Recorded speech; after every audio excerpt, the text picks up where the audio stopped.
আমরা যারা ভিডিও নিয়ে কাজ করি আমরা কিন্তু আগে একদমই জানতাম না যে আমাদের ভিডিওগুলো ডাউনলোড করে বিভিন্ন পেজে ব্যবহার করা হয়।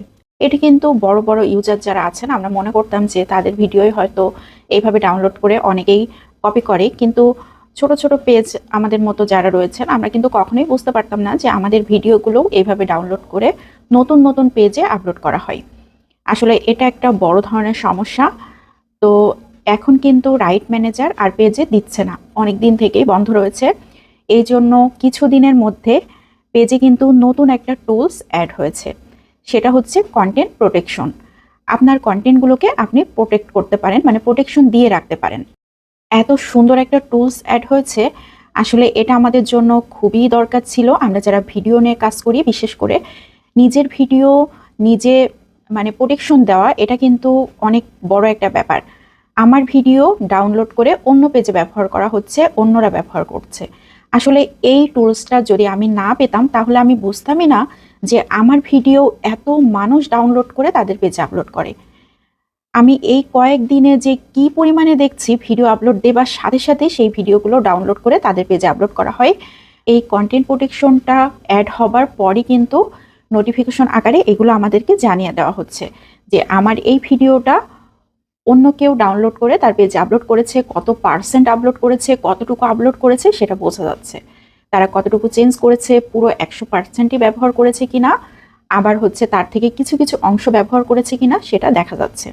এই জন্য কন্টেন্ট প্রোটেকশন এটা কিন্তু খুবই ইম্পর্টেন্ট, বিশেষ করে যারা ভিডিও নিয়ে কাজ করি। এই নতুন আপডেটটা সবাই পেয়েছেন কিনা আমি জানি না, তবে যাদের বড় বড় পেজ রয়েছে তারা কিন্তু ইতিমধ্যে কন্টেন্ট প্রোটেকশন এই টুলসটা পেয়ে গিয়েছেন। এটা বেশ কিছুদিন আগে থেকেই দিচ্ছে, আমিও পেয়েছি। তো এটার এত সুন্দর কাজ, এটা দেখে আমি আর আপনাদেরকে না জানিয়ে পারলাম না।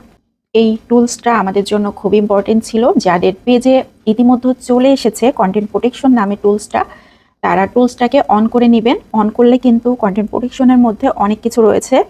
এখানে কিন্তু ওভারভিউ রয়েছে, আবার হচ্ছে ম্যাচিং রয়েছে, প্রোটেকশন রয়েছে। আপনার পুরাতন যে ভিডিওগুলো রয়েছে সেগুলোকে আপনি প্রোটেকশন দিয়ে নেবেন, একটা একটা করে কিন্তু প্রোটেকশন দিয়ে নিতে হয়।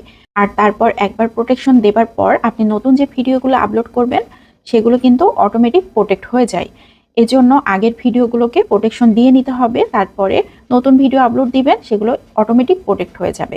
আর এখানে ম্যাচিং আছে, কোন ভিডিওর সাথে আপনার ভিডিও ম্যাচিং হচ্ছে সেটাও কিন্তু দেখিয়ে দিবে। কোনো ধরনের সমস্যা হলেও কিন্তু এখানে দেখিয়ে দিবে।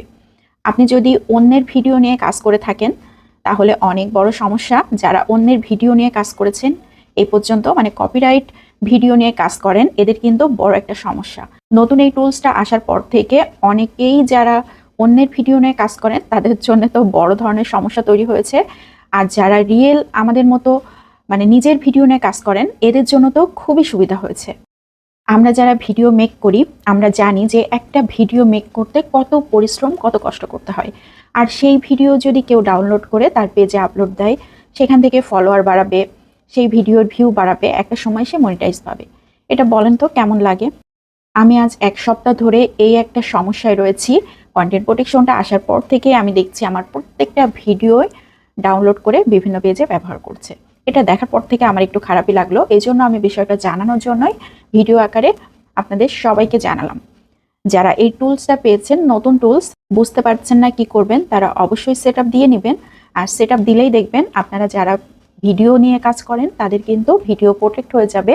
সেই ভিডিও আর কেউ ডাউনলোড করে ব্যবহার করতে পারবে না। যদি ব্যবহার করেও থাকে সেক্ষেত্রে আপনার কাছে নোটিফিকেশন চলে আসবে, আপনি তার বিরুদ্ধে অ্যাকশন নিতে পারবেন। তো আজকের ভিডিও এই পর্যন্তই ছিল। সবাই ভালো থাকবেন। যদি ভিডিও ভালো লাগে তাহলে আমার পেজটাকে ফলো দিয়ে রাখতে পারেন নতুন নতুন টিপস পাওয়ার জন্য। আসসালামু আলাইকুম।